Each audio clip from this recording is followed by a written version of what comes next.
Yo, back once again with another movie review that I'm not gonna upload.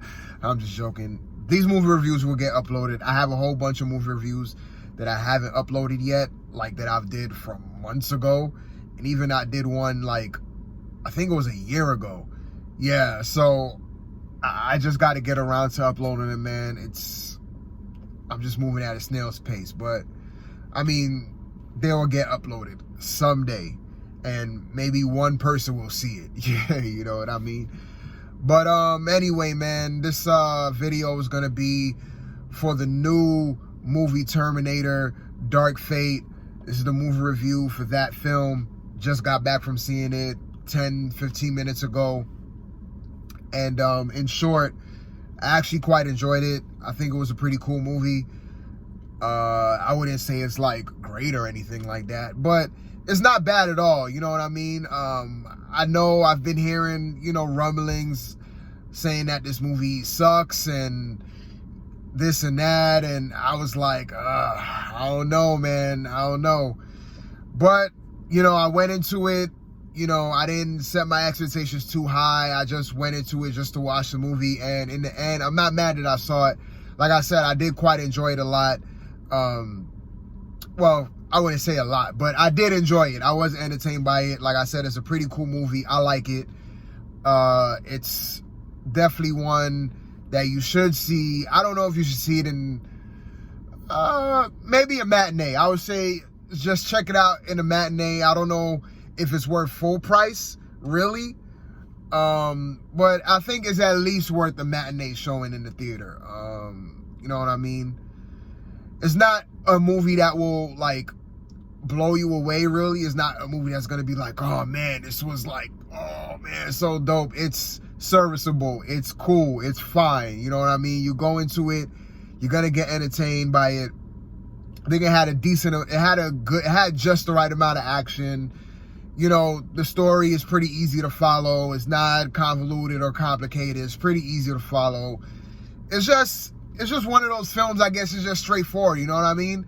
I think it came out at the perfect time too, and there's not really much that's out right now that's too excited anyway. So I know I said, it's worth the matinee showing, but compared to what else is out there, I mean, Joker has been out for almost a month now, and everybody already saw that, and who cares about Maleficent 2? And I mean, I don't even know what other films are out right now. So, man, if you want to go see a movie, why not check out this one? I mean, I think you'll be quite entertained by it. So, I think it's just a pretty straightforward, decent movie. You know what I mean? It's cool. So in the end, that's like my in short review. It's decent, it's cool, I like it, I was entertained. I think it just had the right mix of pretty much a little bit of everything, so I'm satisfied. I guess I could go into like, my thoughts leading up to the movie. When the trailer first dropped, I was definitely excited. I was, I like the Terminator a lot. I guess you could say I am a Terminator fan. I wouldn't say like I'm a big Terminator fan. I don't really know like the depths of the lore stuff, but I am a pretty big Terminator fan. I do like the Terminator. It's a pretty deep story. It's multi-layered. I like stuff like that. And, like I said, again, I'm a big Terminator fan. So when I found out about this movie and when I saw the first trailer, I was pumped. I was like, yo, I can't wait for this film to come out. Definitely excited to see it, man. So I'm glad I finally saw it, you know what I mean? So with that, I'm gonna just, I guess, talk about the movie. And yeah, just say my thoughts about certain things, and I'm gonna just wrap it up from there. Now, I would say the action is pretty good. It's pretty decent. It's nothing that you haven't seen before. It's not really gonna blow you away. It's not gonna be like, oh my God, like this is like such amazing. It's nothing like that. It's here, the action is good. I mean, don't get me wrong, the action is really good, but it's not something that's unique. You've seen this plenty of times. Car chase scenes, airplane scenes, explosions, it's typical movie fare, you know what I mean? And that's all you ask for with this type of film. The action, it did live up, and it had the right amount of action. It's not like a movie where it's like kind of like long and dragged out. I think it had the right amount of action. Like there are some parts that's kind of like boring and stale, but that's more in the beginning. But the way how they did the action in this, the way how the action, you know, came in and stuff like that, I think it was the right amount of action. It wasn't like too much action, but it wasn't too little either. It was just like that right healthy amount. And like I said, when the action scenes did happen, it's pretty good. You know, it's pretty good. It's pretty entertaining. So on that front, I think if you just want to see a decent action film, go out and see this. I mean, it's the only pretty much exciting thing that's out right now. There's really nothing else, you know, that's exciting other than the Joker, which everybody already seen already, you know what I mean? So it's not really much out. I think this movie came out right at the perfect time, because if it would have released like a couple of months earlier, this film would have bombed. But I'm confident that this film will probably do pretty good. I mean, I think it will do decent, because at the time that it came out, there's really nothing much that it's running against that's going to compete with it. So yeah, man, like definitely go out and see it, you know, in the theaters, you know. And if you're just too skeptical, just check it out when it comes out on Netflix or something, you know. I think it's at least worth a watch. It's at least worth a watch, especially if you're a Terminator fan and you're kind of skeptical. Like, definitely just check it out. I think you wouldn't be disappointed. You'd be like, oh, hey, it's a good film, you know what I mean? Especially coming off of the last Terminator film, which everybody hated, but I actually liked Terminator Genesis a lot, actually. I don't know if I could say that I like this one more than Genesis, but I will say that this one was a much more better film. Like, overall, when you just look at everything, this is a better film than Genesis, but I enjoyed Genesis more than this one, if that makes sense. Like, I could see that this film is better than Genesis as far as plot and everything else. But to me, I don't know. I just like Genesis much more than this one. But like I said, this film is still good. It's still cool. It's fine. I like it. I'm entertained by it. Now, the characters in the film, it actually was fine. Like, in the beginning, it started out, I was like, I don't know about these characters, man. They just seem so cookie cutter, one-dimensional. You know what I mean? Especially the main, I guess, Terminator chick. Like, you see her in the trailer, she looked like damn Justin Bieber. Like, especially her. I'm like, you know, just a bunch of expositions, and I'm like, she's just gonna be just this flat, one-note character. And same with Sarah Connor, you know. When she first appeared on the screen and her first few lines of dialogue, I was like, oh, she's just gonna be just this just sassy old lady, you know what I mean? This just tough and rugged, rough old lady, you know what I mean? That's just spewing out corny one-liners. Like the line that we all seen in the trailer saying, I'll be back. Like, it was just so cringe, man. Oh, God. But the characters do get better as the story progresses on. As the movie progresses along, I think these characters do get a lot more better. Actually like them towards the end. So they are very likable characters. And then one of the other main characters, Danny, I guess her full name I think is Daniela. She's like a Spanish chick. And she was actually pretty good too. Like, in the beginning, her too. Like, I thought she was one of those one-note, just gonna be those one-note main characters. But like, in the end, she had character development. You know what I mean? She, you know, you could see her progression as the movie progresses. So, like, in the end, like, these characters did get kind of like fleshed out and whatnot, and you do kind of end up, you know, feeling for them towards the end. I will say, like, in the beginning, like the first half of the film, it was kind of like it was just going through the motion. It was just your typical straightforward movie. Nothing really much to it. It was just straightforward, you know what I mean? Like, so at times it got a little bit boring, you know, pretty much straightforward. And I think once Arnold popped up, I think that's where the movie got a lot more better for me. Like, I think Arnold was the key for this film. Even though, I mean, he came towards like the middle and then towards the end, he didn't really play like a big part from like beginning to end. But I think he kind of made the movie for me, man. Like his lines of dialogue and stuff like that. Like I think having him in this film was key, man. Because if they didn't have him, I don't think it wouldn't be as enjoyable, you know. I don't think it would have been as an enjoyable film as it was. So I'm glad that Arnold came back and, you know, he did his thing.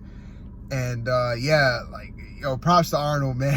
You know, I definitely really liked him in this movie. He was my favorite character in this movie by far. Like, just no contest. You know, you can't compete with Arnold, you know. So I did like that. The villain, I mean, he's, as far as like character goes, he's just your typical villain. There's really nothing much to him. Like, he does have lines of dialogue, but it's really like here and there. It's just one scene, and then like hour goes by, he will say something else. Like, he's pretty much forgettable. But the archetype of him, like what he's made out of, is really interesting. Like, he could, you know, he could replicate things. He could just touch things and then he transforms into it. Like when he first pops up in the movie, of course he's naked, because when they, you know, when the machines come from the future to the past, they start out naked. And then when he came from the future to the past, you know, he touched a piece of clothing, and then the clothing, like, he was wearing the clothes. All he had to do was just touch the clothing and the clothes was on him. So he didn't even have to put on the clothes. Like, the clothes on him. Like, whatever he touches, he kind of like morphs into that. So he could touch another human and he turns into that human. He transforms into another human being. And he's kind of like the T-1000 from Terminator 2. But this is like more, it's like a more advanced version of the T-1000. Cause he does kind of have like that he does turn into liquid and stuff like that. But this one is like a more advanced version. Like, he has like just knives that he could like, that just comes out of him from all directions.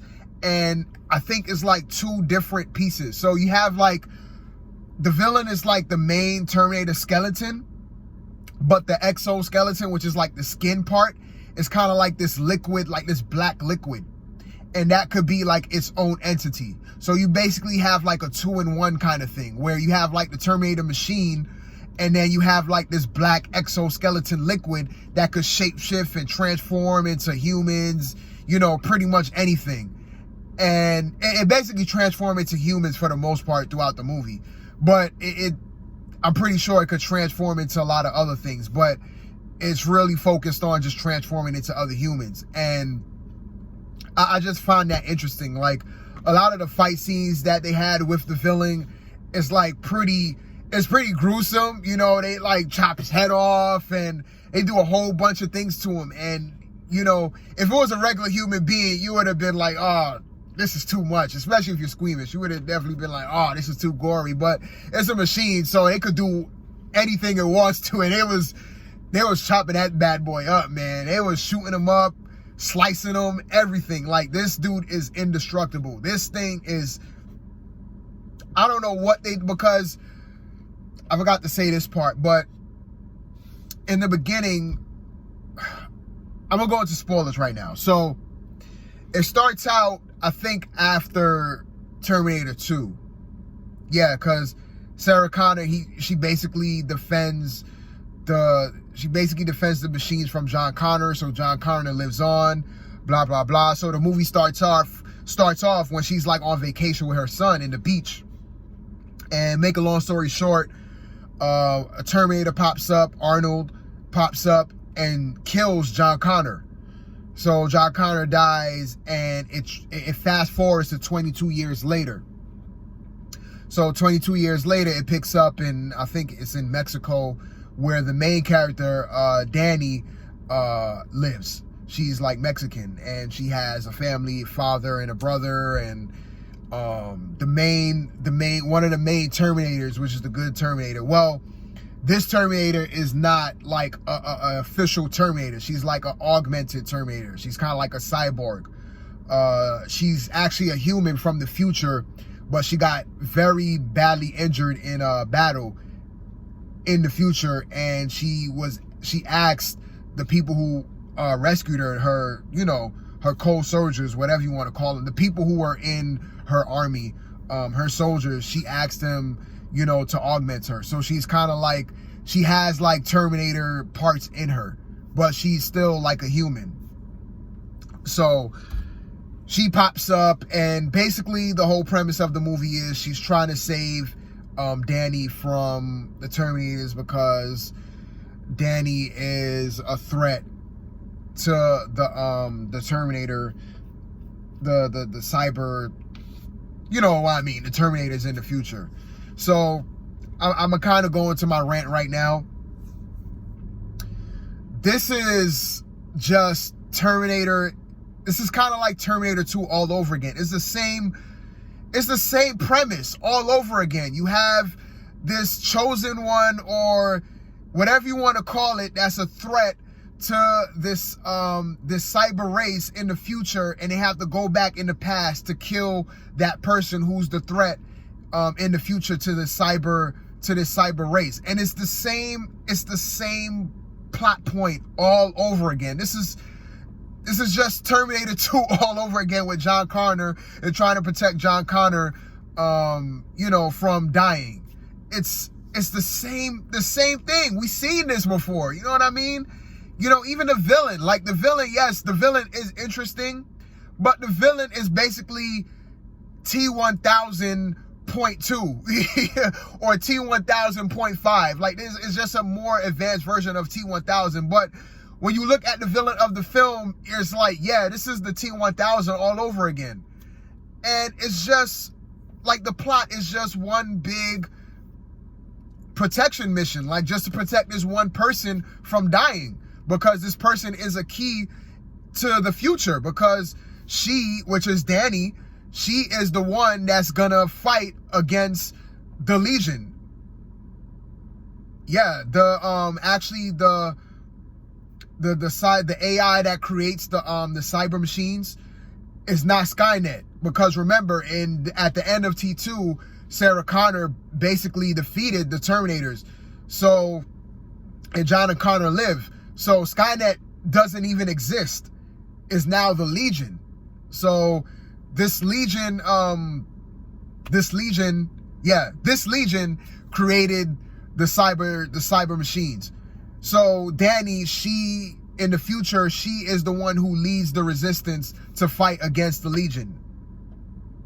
Like, basically, she takes, you know, all the people who survived the war, and she basically trains them, and she is the leader of the resistance in the future who fights against the cyber machines. And yeah, she's a threat, so they have to go back in the past and they have to kill her.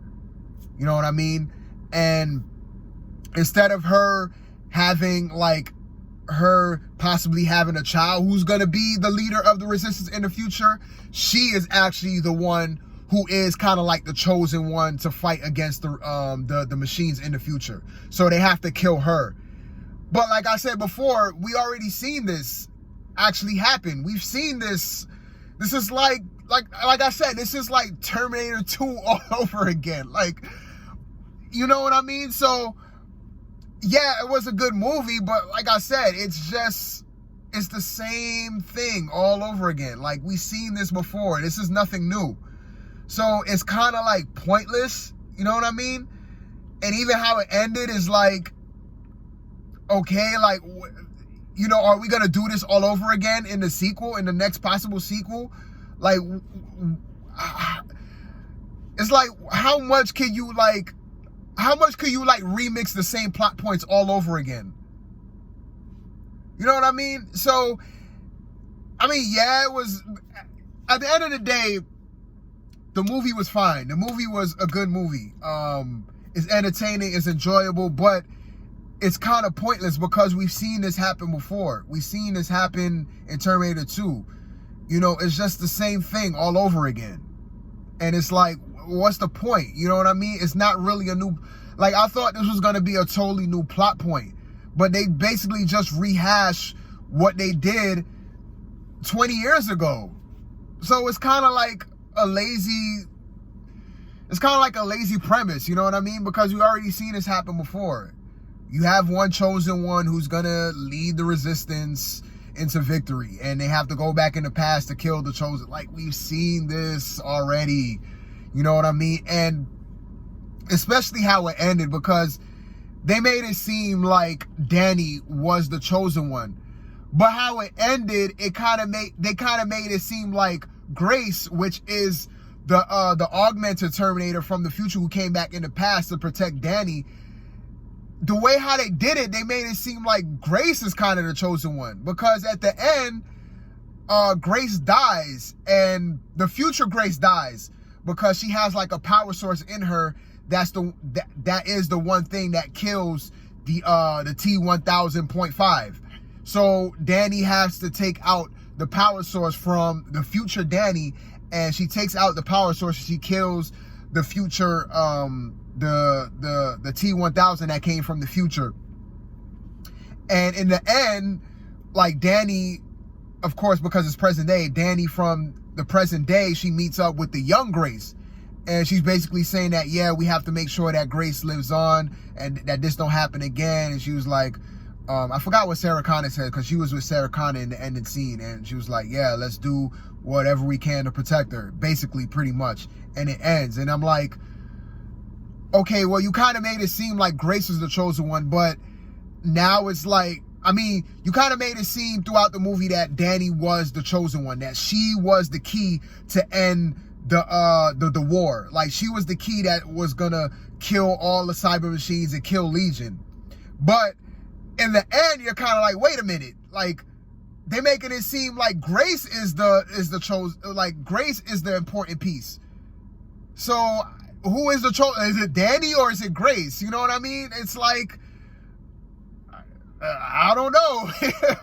You know what I mean? And Danny is a key role, but if you're gonna say that, I mean, Grace does play a key part in it, but you already said that Danny is gonna be the Chosen One, but they make it seem like Grace is kind of like to me, it seemed like Grace is the Chosen One in the end, and not really Danny. Danny plays like a supporting role to Grace, so they're both important, but it just seems like Grace is the one, not Danny. But in the movie, they said that Danny is pretty much the Chosen One that's gonna fight off the cyber machines in the future. But how it ended is like Grace is the more important one. That's what I got from it. That's just me. I don't know if anybody else caught on to that. That's just how I see it, and it's kind of like confusing to me. And also, too, it's confusing. It's the whole, okay, so now they protected Danny. Danny lives on. Grace is pretty much dead. So what happens in the future? Is the war still happening? Does the future get erased now? Is it? I'm assuming that future that Grace came from no longer really exist. So will the cyber machines come? Sorry about that. Will the cyber machines come back years later and start the war again? And will this whole thing play out again? Like, I'm kind of confused as to where, okay, Danny lives, but what happened in the future? Did the future get erased? It seemed like whole thing is going to happen again. And then the sequel is going to be, oh, we got to protect Danny. We got to protect Grace again from the machines because they come back from the future. Like, it's this, I hate to keep harping on it, but it's kind of like, it's pretty much redundant at this point. Like, this movie is pointless. This movie shouldn't even exist. It's nothing new. And I think that's the main problem with this movie. It's nothing new. It's the same thing all over again. This is what everybody's seen 20 years ago with Terminator 2 Judgment Day. It's no different, you know? It's no different. And Terminator fans, I don't even think they're going to be too thrilled about it at the end of the day. They're going to be like, yeah, we seen this in Terminator 2, and Terminator 2 did it much better. Like, we didn't really need this film. They should have, I don't know, man. My phone's about to die. Like I said, at the end, it's a good movie. It's cool, but when you really think about it, does it really need to exist? Do we really need sequels after this? unless they come up with something new in the sequel, something that we haven't seen before, like a new plot point, based on this Legion now and based on the cyber machines. Like, if they don't like deliver anything new in the future titles, man, then this whole thing is just pointless. Like, this doesn't need to exist. I mean, it's fine, but if they're setting this up for future films, I'm not really too enthused about seeing the future films, because how it ended is like, okay, you know, it doesn't really, I mean, yes, it does end on kind of like a cliffhanger, because it's like, you know, the war is kind of like, the war is not over. Even though we protected Danny, the war is not over. It's never going to be over, because the next film is going to be protecting or saving somebody. That's all it's going to be. That's the main problem with the Terminator. It's all about protecting or saving somebody. That's it. Them, you know, people jumping from the future to the past to kill somebody, and then the people from that time has to protect this person because they're a key part in the future. Like, come on, man. Like, we need something new. Like, go into a little bit of the lore of Skynet or Legion, whatever you want to call it. Go into a little bit more in that. Go into a little bit more of the history, you know what I mean, of this AI. Like, make it a little bit more interesting. Like, expand on the time travel aspect. They don't really do that. Like, I think that's the reason why I like Genesis, because at least it involved time travel. It was much more complex. Like, the plot of itself, even though, yes, it didn't really make any sense, but it just seems like it was something different. It was like a lot more interesting things going on, because it involved like the whole time traveling thing, and it was explaining, you know, how certain things could be, you know, redone and stuff like that by going back into the past, jumping from future to past and stuff like that. So it was pretty interesting. It was something a little bit different, instead of, oh, the machines from the future is from the future. They have to jump back to the past to protect and save this person, because this person becomes in the future to be the chosen one to defeat the cyber. It's the same shit. We need something new, man. So I'm gonna just end it there. You pretty much got my drift, man. Good movie, but it's the same premise all over again. So I'm out. Good night. Whatever. I'm gone, man. Till my next one, man. I'm out.